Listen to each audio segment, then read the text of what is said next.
Bem-vindos ao nosso podcast Papo de Pele, o novo podcast da MedSystem. Eu sou o Daniel Viana, Head Comercial da empresa, e nesse podcast vamos falar um pouquinho sobre principais tendências do mercado, marketing e muito mais. Gostaria de trazer hoje e apresentar para vocês aqui o Dr. Amarílio. Tudo bem, Dr. Amarílio? Como vai? Bom. Queria que você dissesse para nós um pouquinho aí do seu vasto currículo, por favor. Obrigado pelo convite. Eu sou o Dr. Amarílio, sou do interior de São Paulo, de Americana.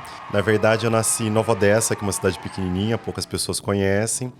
E eu tenho uma história um pouquinho diferente. Eu venho de uma família que não tem nenhum médico. E quando eu comecei, desde pequeno, a falar que eu queria fazer medicina, várias pessoas desacreditaram e desestimularam. É muito engraçado que a pessoa que mais me estimulou foi a minha mãe, que é uma pessoa que não teve muito acesso ao estudo, né? E é uma história muito bonita que minha mãe sempre quis estudar e ela só teve acesso até a 4ª série do primário. E eu lembro que um dia ela me levou numa consulta médica e o médico perguntou qual profissão eu queria seguir. E eu falei, quero ser médico. E ele falou assim, mas qual a profissão do seu pai? Meu pai tem uma casa de carnes. E ele disse, mas se seu pai tem uma profissão dessas, você não pode ser médico. E aí eu lembro que eu fiquei cabisbaixo e minha mãe disse assim, não, mas você vai conseguir. E um dia você ainda volta aqui para mostrar para ele que deu certo. O tempo passou, eu consegui fazer minha profissão, tudo mais. E não muito tempo atrás eu voltei ao acaso nesse prédio para fazer uma consulta com outro colega. E acabei vendo que o consultório desse colega tá lá no mesmo lugar, da mesma maneira. Então foi muito legal e poder agradecer minha mãe que deu certo. Mas eu fui para Minas para fazer minha faculdade em Alfenas, que é uma cidade no interior de Minas, fiz medicina lá. É uma faculdade que prega uma medicina diferente, uma medicina integrativa, que a gente olha o paciente não só por pedaços, tipo, o paciente tem dor de cabeça, a gente vai tratar só a dor de cabeça, mas entender da onde vem aquilo. E é o que eu prego muito na medicina que eu pratico com o meu paciente, de entender ele como um todo. Então, na dermatologia, eu não olho só a pele do paciente, mas a gente procura entender ele como um todo. E aí eu fui para São Paulo, fiz pós de dermato, depois voltei para Nova Odessa, montei minha primeira clínica lá e depois voltei para Americana. E aí eu gosto dessa dermatologia que olha o paciente como um todo, não só aquela queixa essencial dele, mas tentar entender o que ele busca de uma maneira geral. Muito legal, doutor. Então, ninguém melhor do que você para tratar um pouquinho do tema que vamos falar hoje, né? Que envolve um assunto que viralizou demais há pouco tempo nas mídias sociais e tem um pouquinho de polêmica, um pouquinho desse olhar tridimensional sobre o paciente, e a gente vai poder ter um médico tão preparado assim para discutir conosco, que é sobre o chip da beleza. Tema polêmico. Começa que o chip da beleza, né, que é um nome que os médicos que trabalham com isso já não gostam desse nome. Não sei se você sabe, mas que esse tratamento não é novo. Ele começou no Brasil na época dos anos 70, com um médico ginecologista que já veio com esse implante, que na verdade é um implante hormonal, para tratar endometriose. E esse nome a primeira vez foi usado lá pela Hebe. O que aconteceu? A Hebe, ela já tinha uma certa idade e as pessoas perguntavam quais eram os seus tratamentos estéticos, o que a Hebe fazia para estar sempre bonita. E uma das perguntas que faziam assim, Hebe, por que você tem as pernas tão bonitas? O que você faz? E ela falava assim, ela não usava o termo, eu faço um implante hormonal. Ela falava assim, eu coloco um chip. E aí ficou o chip da beleza da Hebe. E aí foi aí que começou o termo, lá na década de 70, com o Dr. Coutinho, que já tinha vários estudos. Mas pegou mesmo, viralizou, naquela época das paniquetes, que começaram a usar mesmo esse implante para o fim estético. Que aí elas começaram a usar em doses mais altas e não para tratamento de endometriose, mas pelo efeito colateral que ele tinha quando você usava em doses mais altas. Existe uma tendência hoje que no mínimo é preocupante, né, doutora Amarílio, que é criar palavras bonitas de marketing e que realmente fiquem bonitas nas mídias sociais, mas geram uma expectativa muito grande. E quando eu penso em chip da beleza, ela me traz algo até meio robótico, meio tecnológico, e a beleza como um todo. Mas, de fato, o que esse chip faz e quais são os males que eles podem trazer, que ele pode trazer?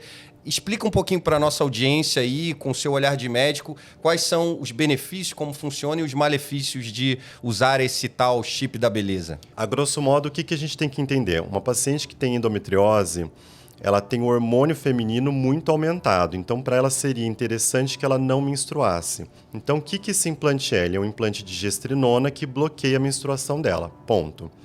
Quando a gente coloca esse implante ele um pouco mais aumentado, ele bloqueia a menstruação dela, o que é super interessante. Só que em doses mais altas, ele bloqueia o hormônio feminino e o corpo ele é tudo yin yang, ele tudo balanceia.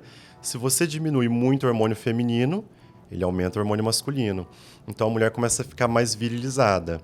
Quando você aumenta o hormônio masculino, você tem por consequência aumento de massa magra.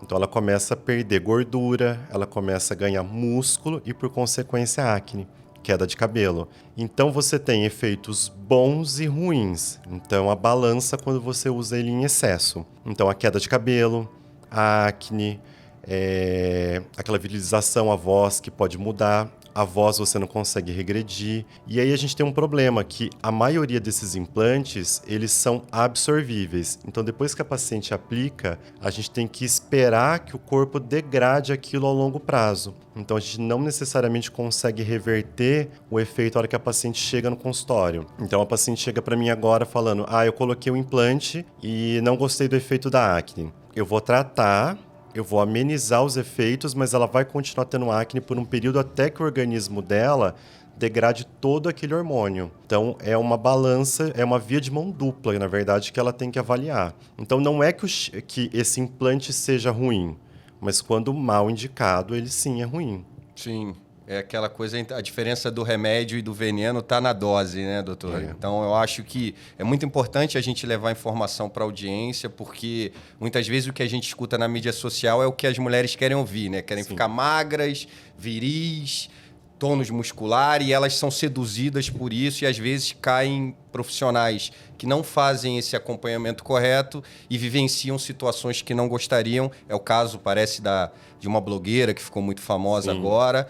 E aí ela puxa para um assunto muito legal que tem a ver com a dermatologia também, que é como você contrabalancear isso, né?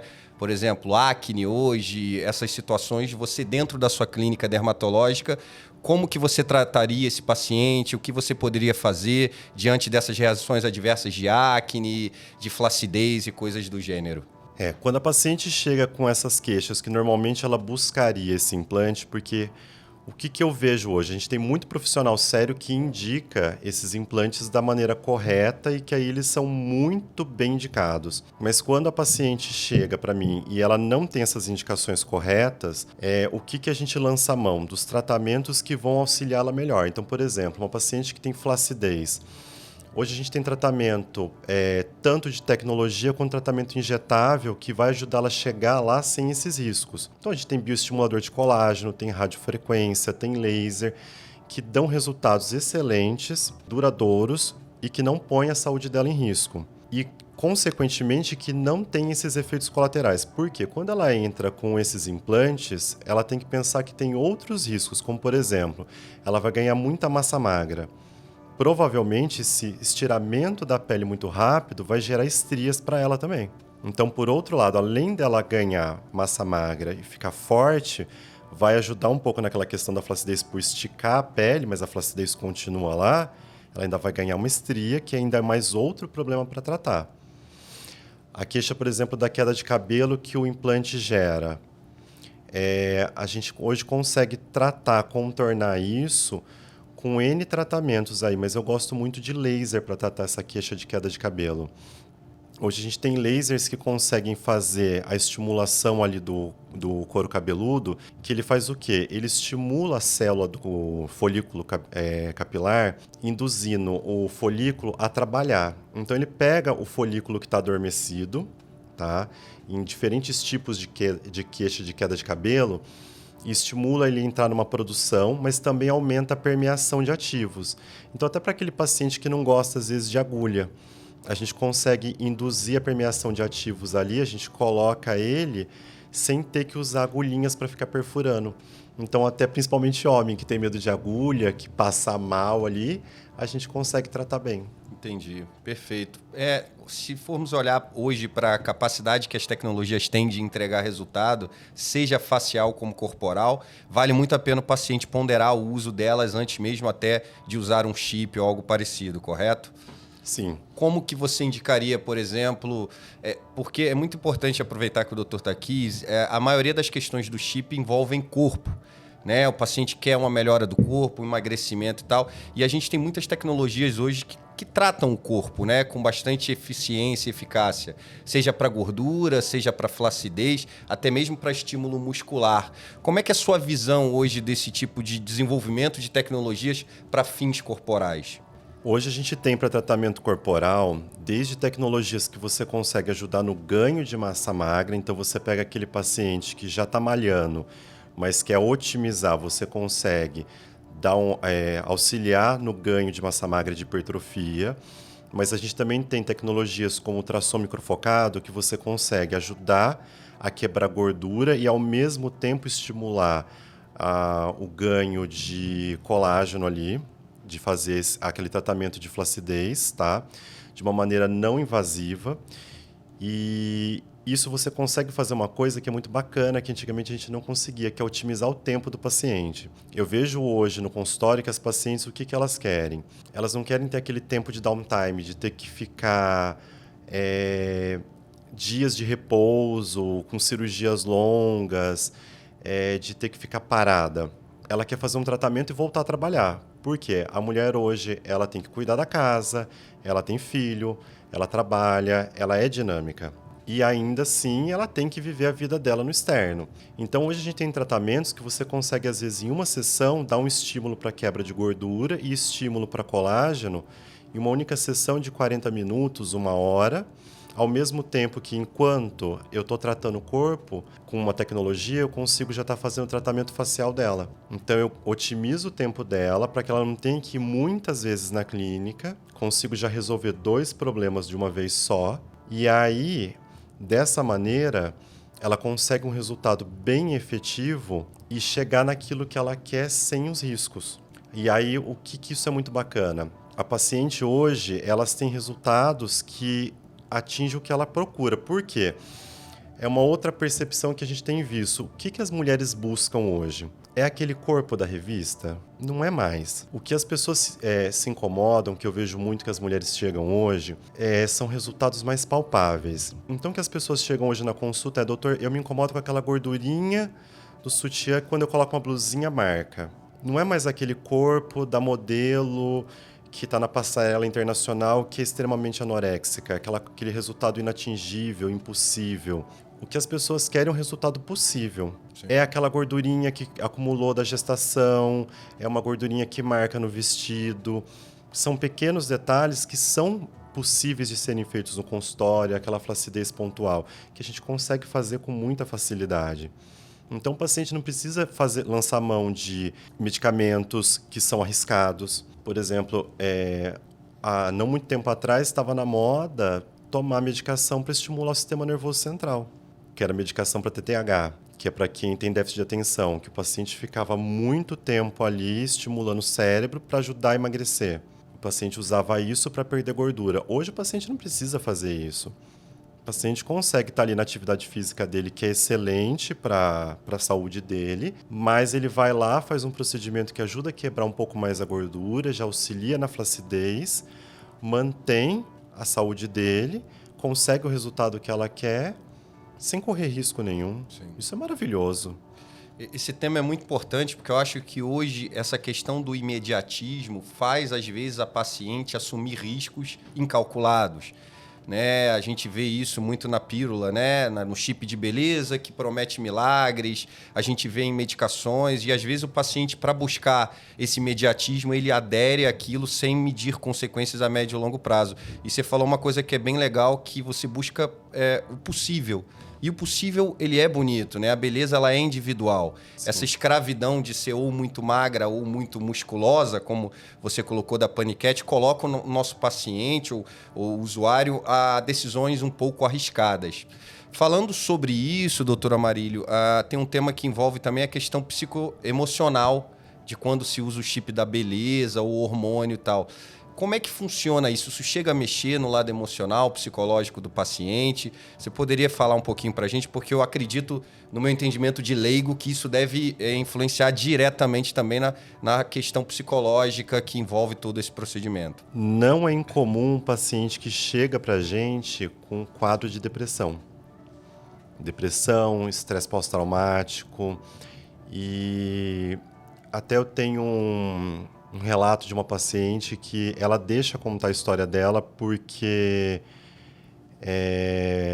foi uma história até muito bonita de tratar. Ela chegou para mim com uma queixa de queda de cabelo. Uma queixa de queda de cabelo de muito tempo, e o bacana de você enxergar o paciente como um todo é que durante muito tempo ela buscou vários profissionais que não olhavam para ela como um todo. Quando ela chegou para mim, eu fui perguntar qual era o problema, era o cabelo, mas tá, o seu cabelo, mas eu vi que ela tinha um sobrepeso, ela não olhava no olho, ela olhava para baixo, triste, e eu fui tentar entender a história. Qual que era a história dela? Tomava as medicações há muito tempo para depressão, medicação para dormir, não conseguia perder peso, tratando o cabelo sempre com vitamina, com tópicos, mas ninguém nunca pediu um exame para ela. Quando eu fui pedir os exames, qual era o real problema dela? O real problema dela era um hipotiroidismo. E esse hipotiroidismo foi subdiagnosticado por anos. Então, quando a gente passa a ver o paciente como um todo, é muito mais fácil de você entender de onde vem o problema e resolver. Então, ela era uma paciente que tinha uma depressão por um fundo de um hipotiroidismo que levou a uma queixa de uma queda de cabelo. A partir do momento que a gente tratou o hipotiroidismo dela, resolveu todos os problemas e o cabelo veio como uma consequência que melhorou. O que eu recebo de pacientes hoje no consultório que vêm para uma queixa estética, mas que já chegam deprimidos ou com transtorno de ansiedade muito alto, é incrível. E aí você vai ver o quê? Já estão tomando medicação para ansiedade, ou já estão tomando medicação para acelerar, para continuar trabalhando, até às vezes para conseguir entregar o resultado do que as empresas exigem. Porque hoje, até mesmo no seu cargo, qual que é a demanda que você tem? É alta, imagino eu. Sim. Tem que começar de manhã e terminar muito tarde. Ó a risada. Sim. Olha lá. Então, assim, o estresse que todo mundo passa hoje é muito alto. E aí junta com a demanda estética. Então, a gente tem que também conscientizar o paciente do resultado possível. Sim. É uma função do dermatologista de falar, olha, até aqui é possível. Até aqui a gente consegue chegar, isso é saudável. E ponderar isso para o paciente, porque senão depois também a gente gera um ilusionário no paciente de destruir a vida dele. De levar ele para um patamar daquilo que não é atingível. E aí o paciente começa a buscar uma coisa que ele não chega e ele começa a se cobrar e ele começa a se deprimir cada vez mais. Olha, eu acho muito legal essa sua visão, doutora Marília. Eu acho que cada vez mais a gente precisa humanizar as coisas, né? E humanizar tem a ver com entender a expectativa do paciente, o estilo de vida dele, ou o que ele busca. E isso é muito importante, principalmente quando se fala em corpo e todo esse tema que a gente está trazendo, porque o que eu percebo com a minha experiência é que acabam se criando mecanismos compensatórios, né? Porque hoje, com esse imediatismo que a gente tem, da pressão do meu trabalho, da pressão da beleza e tal, a gente quer tudo para ontem. Então, por exemplo, quando a gente trata de corpo, isso é uma grande dificuldade. Porque muitas vezes o paciente, por exemplo, ele faz uma tecnologia, que seja nossa da MedSystem, e ele, agora eu me permito a comer um cheeseburger no McDonald's porque eu fiz isso. É igual aquela corrida que a gente dá de manhã para poder comer bem no almoço, queimar o bacon. Só que eu vejo essa questão muito mais complexa. Eu vejo ela muito mais na consistência do que no imediatismo. O que eu quero dizer? Por exemplo, se eu começar a malhar hoje, eu não vou ter resultado. Amanhã não vou ter resultado. Em uma semana eu malhei e não teve resultado. Mas isso não quer dizer que a academia não dá resultado. Eu vou precisar ter consistência, que em algum momento eu vou ver resultado e aquilo vai me trazer benefícios de saúde. Mas o que eu percebo hoje é o oposto. São os imediatismos? São as ações compensatórias? São os medicamentos que você falou, um para acordar, um para dormir? Como que é o seu olhar médico e estético sobre essa sociedade moderna aí do imediatismo, do marketing? Tendo em vista, desculpa, mas que você já trouxe esses exemplos de pacientes, mas olhando assim mais no médio prazo, longo prazo, como que você enxerga o nosso futuro? Você sabe que eu tenho uma frase que eu brinco com os meus pacientes que pele é insistência e persistência.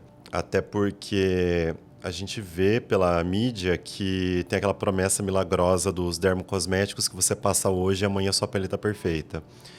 Então, quando a gente faz aquela prescrição, o paciente usa hoje e já quer ver um resultado maravilhoso amanhã, e é um investimento que você faz. Você vai no seu dermatologista hoje, sai com uma receita, compra ela, e aí você já tem aquele impacto de que você vai usar tudo hoje e amanhã você já vai ter uma resposta sensacional. E, na verdade, é o acúmulo do uso. Você vai usando a longo prazo e vai tendo esse feedback. Então, eu sempre tento fazer essa conscientização para o meu paciente, que é o acúmulo de tratamentos, é o acúmulo do cuidado que ele faz com ele a longo prazo. Então, assim, não é um único tratamento que você faz que vai chegar no resultado que você busca. Então, o paciente hoje faz uma toxina, ele está tratando o músculo da pele. Mas ele tratou só o músculo. A pele dele precisa ser tratada, então ele tem que estimular o colágeno. Ele fez um ultrassom microfocado, Ultraformer, por exemplo. Ele está estimulando o colágeno. Ele tem que tratar também a qualidade da pele. A gente vai precisar fazer um laser. Então são tratamentos acumulativos que vão chegando no resultado que ele quer. E a somatória disso a longo prazo dá um resultado muito bom. Como tudo na vida. Não adianta você ter trabalhado a vida toda e não ter poupado nada e achar que você vai chegar na sua velhice e ter uma velhice tranquila. Então, eu acho que o papel do médico hoje é muito da conscientização do paciente, porque a mídia mostra muito o imediato. É agora, eu quero agora e sem demora. Tinha um radialista muito famoso lá no interior que falava, eu quero agora e sem demora. Mas a gente tem que mostrar para o paciente que é o colher e acumular agora para o futuro. Então, é a somatória que vai dar um resultado mais palpável. Sim, perfeito. Eu acho que a gente já percebe uma fuga da artificialidade, vinda muito do passado, daquela coisa artificial, do botox que trava o rosto, do preenchimento que ficava todo mundo com aquela cara igual. E hoje a gente vê uma busca mais da naturalização, de produtos, né, mais bioestimuladores crescendo, as tecnologias crescendo muito. Então eu acho que na visão da sociedade, eles já buscam algo mais natural e não artificial. Eu acho que a gente só precisa alinhar um pouco da expectativa que algo natural demora um pouco mais para acontecer, não é tão imediato, né? Sabe uma coisa muito bacana que as pacientes já têm falado hoje? É que elas não querem mais parecer a Barbie. Elas querem parecer a mãe da Barbie. Eu acho sensacional quando elas brincam com isso. Doutor, eu não quero parecer a Barbie, eu quero parecer a mãe da Barbie. Eu acho incrível quando elas falam isso, porque elas entenderam que não é o anti-aging, é o pro-aging. É o envelhecer bem. Das pessoas olharem para você e falar assim, nossa, o que você fez que você tá tão bem? E não olhar e falar assim, nossa, você não envelhece. Eu acho que essa é a grande sacada, do envelhecer muito bem. Voltando só para nossa pauta aqui, só para aproveitando essa experiência toda e para deixar aqui uma informação, doutora Marília, o que de fato as pessoas precisam saber antes de decidir escolher pelo chip da beleza? Só para a gente amarrar. Assim, por exemplo, se eu quisesse hoje, com esse meu corpinho que eu não estou precisando, mas se eu quisesse hoje fazer um chip de beleza, quero ficar forte, o que eu precisaria saber, o que eu preciso buscar para de fato fazer esse procedimento? Primeira coisa é a escolha do profissional. Escolher um profissional bem centrado, um profissional que se atualiza em estudos, um profissional que não vai focar só na sua estética, mas um profissional que vai focar na sua saúde. Um profissional que vai pedir exames antes de fazer, porque ele tem que avaliar toda a sua questão metabólica, as questões das suas vitaminas, para ver se você tem indicação de fazer algum tipo de implante hormonal ou não, tá? Se bem indicados os implantes hormonais, quando na questão fisiológica, eles são incríveis. Então, a primeira coisa que tem que ver se você tem indicação com base em exames laboratoriais. Aplicar um implante hormonal sem exames é extremamente arriscado. Segundo ponto, fazer isso dentro de acompanhamentos regulares. Não adianta também fazer e parar. Então, você tem que fazer e lembrar que o implante sozinho não faz milagre. Você tem que continuar malhando, comendo certo. Nada na vida você vai conseguir um resultado milagroso com uma única coisa. Então atividade física, alimentação, dormir bem, é o pacote todo. Ok, em relação à tecnologia, tanto para potencializar os resultados do chip da beleza, quanto para conter alguns dos efeitos adversos, como que é a sua visão em relação a isso? Sensacional, é o melhor dos mundos, porque aí você une o útil ao agradável. Quando a gente já tem um paciente que já está com todos os seus hormônios nivelados, é o melhor do momento da gente entrar com tecnologia, porque a pele dele vai estar respondendo, vai estar com tudo ali trabalhando de uma maneira ideal. Até porque os hormônios, eles são responsáveis por auxiliar tanto na queima de gordura quanto na produção de colágeno. Então, a gente vai conseguir potencializar todos os resultados que a gente faz com tecnologia. Então, a gente vai entregar um resultado até melhor para o paciente. E para controlar efeito colateral, tecnologia dá um resultado mais rápido. Então, a gente consegue até clarear manchas, diminuir acne, estimular crescimento de cabelo. Então, sem dúvida, é o melhor caminho. Bom, doutora Marília, então percebemos que a grande maioria das vezes o chip da beleza é usado para fins estéticos, né? E, de repente, feito de forma errada, com mau uso e tal. Em relação a fins estéticos hoje, o que a dermatologia teria que poderia oferecer para esse paciente que busca somente com esse cunho, né? De estética, de emagrecimento ou algo parecido?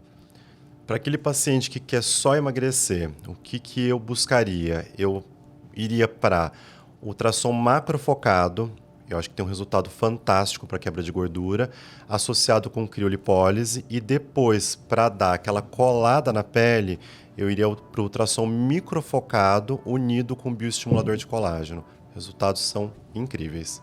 Incríveis e seguros, correto? Sim. Muito mais seguros, talvez, do que uma injeção hormonal como é no chip da beleza. E fica um resultado muito rápido e o paciente fica muito satisfeito.